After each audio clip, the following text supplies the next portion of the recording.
Hello friends, ஆஹா கல்யாணம் என்ற எபிசோடில் என்ன நடக்கலாம் அப்படிங்கிறத பற்றி பார்க்கலாம். இன்றைக்கான எபிசோட் அதிரடியான எமோஷனல் எபிசோட் அப்படின்னே சொல்லலாம். வீட்டில் இருக்கவங்க எல்லாரும் ரொம்ப கோபமாக இருக்காங்க. பாட்டி அனாமிக்காகிட்ட என் உடம்புல சத்து இருந்துச்சுன்னா நீ பண்ண காரியத்துக்கு ஒன்று இந்த வீட்டை விட்டு அடிச்சே துரத்திடுவேன் அப்படின்னு பேசுகிறாங்க. தாத்தா ஒரு பக்கத்து ரொம்ப கோபமாக பேசுகிறாங்க.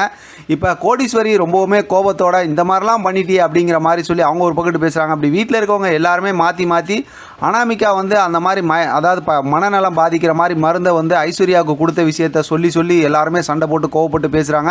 இதுக்கு ஒரு முடிவு கட்டுங்க, அனாமிகா வீட்டை விட்டு அனுப்பிச்சி விடுங்க அப்படிங்கிற மாதிரி எல்லாரும் பேசுகிறாங்க. காயத்ரி ரொம்ப கோபமாக பேசுகிறாங்க. இப்போ இப்படியெல்லாம் கோபமாக பேசிக்கிட்டே இப்படி இருக்கும்போது அனாமிகா கிட்ட நீ ஏன் அந்த வீட்டை விட்டு வெளியில் போயிடு அப்படிங்கிற மாதிரி சொல்லிவிட்டு எல்லாரும் கிளம்பி போயிடுறாங்க. இப்போ விஜய் அந்த இடத்துல இருந்து கிளம்பி போயிடுறாரு. அப்போ அனாமிகா நினைக்கிறாங்க இதெல்லாம் செஞ்சது சித்ரா கௌதம் தான் சொல்லிடலாமா அப்படின்னு நினைக்கிறாங்க. இல்லை இப்போ வேணாம் அப்படிங்கிற மாதிரி. இப்போ சித்ரா கௌதமும் வந்து திட்டம் போடுறாங்க, நம்ம எப்படியாவது ஐஸ்வர்யா அந்த வீட்டை விட்டு துரத்தணும் அப்படின்னு. ஐஸ்வர்யா வந்து சும்மா மாஸ் என்ட்ரி கொடுத்து ஒரு ஃபைல் ஒன்று கொடுத்து படிக்க சொல்கிறாங்க. அந்த ஃபைலில் என்னென்னு பார்த்தோம்னா ஊரில் இருக்க பிரபலமான டாக்டருங்க எல்லாமே ஐஸ்வர்யாவுக்கு மனநலம் பாதிக்கப்பட்டிருக்கு அப்படிங்கிற மாதிரி சர்டிஃபிகேட் கொடுத்துருக்காங்க.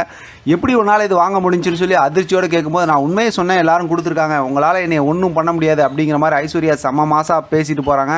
இப்போ கௌதம் சித்ரா கிட்ட சொன்ன மாதிரி 6 நாளைக்குள்ளார ஐஸ்வர்யா அந்த வீட்டை விட்டு வெளியில் துரத்துறதுக்கு முயற்சி செய்வோம், அப்படி இல்லாட்டி இந்த உலகத்தை விட்டு அனுப்பிச்சிடுவோம் அப்படிங்கிற மாதிரி வழக்கம் போல் வில்லத்தனமாக அப்படியே பேசி ஒரு திட்டத்தை போட்டுட்ருக்காங்க. இப்போ ஐஸ்வர்யா பார்த்தோம் அப்படின்னாக்கா மாத்திரலாம் சாப்பிட்டு அப்படியே இருக்கிறாங்க. இப்போ மகா ஃபோன் பண்ணுறாங்க. என்னன்னு கேட்கும்போது இப்போ எல்லா விஷயத்தையும் கோபத்தில் சூர்யா சொல்லிட்டார் அப்படிங்கிற விஷயத்த சொல்கிறாங்க. அதுக்கு ஐஸ்வர்யா இந்த விஷயத்தை நானே இங்கே சொல்லிட்டேன் அப்படிங்கிற மாதிரி எல்லாம் பேசிக்கிட்டு இருக்கும்போது கடைசியில் பார்த்தா அவங்க ப்ரெக்னெண்ட்டாக இருக்காங்களா அப்படிங்கிற விஷயத்தை செக் பண்ணணுங்கிற விஷயத்த சொல்கிறாங்க. மகாவும் அதை செக் பண்ணி பார்க்குறாங்க. ஆனால் அதில் வந்து நெகட்டிவ்னு வருது, அவங்களுக்கு அந்த நல்ல செய்தி வரல அப்படிங்கிற மாதிரி. இங்கே பார்த்தோம் அப்படின்னாக்கா விஜய் எல்லா பெட்டியில் எல்லா துணியும் எடுத்து வச்சு பேக் பண்ணிக்கிட்டு இருக்காரு. இப்போ அனாமிகா வந்து என்ன ஆகுதுன்னு கேட்கும்போது உன்னோட துணி தான், நீயா போறியா இல்லை நானே வந்து உங்கள் வீட்டுக்கெல்லாம் உன்னை அமுச்சு விடுமா அப்படிங்கிற மாதிரி வந்து ரொம்ப கோவமாக பேசுகிறாரு. இப்போ அனாமிகா வந்து அவ்வளோ சீக்கிரம் நீ எல்லாம் வீட்டை விட்டு அமுச்சிட முடியாது விஜய் அப்படிங்கிற மாதிரி மனசில் மைண்ட் வாய்ஸில் பேசிகிட்டு இருக்காங்க. அடுத்து சூர்யா மகாவை ஹாஸ்பிட்டல் கூப்பிட்டு போய் அவங்க ப்ரெக்னெண்ட்டாக இருக்காங்களான்னு செக் பண்ணுறதுக்காக கூப்பிட்டு போயிருக்காங்க. மகா ரொம்பவுமே கவலையோடு இருக்காங்க. இப்போ டாக்டர் செக் பண்ணி முடிச்சதுக்கப்புறம் நீ கவலைப்படாத மகா அப்படிங்கிற மாதிரி சொல்லி ஆறுதல் சொல்லி சூர்யா ஹாஸ்பிட்டல்லேருந்து மகாவை கூப்பிட்டு கிளம்புறாங்க.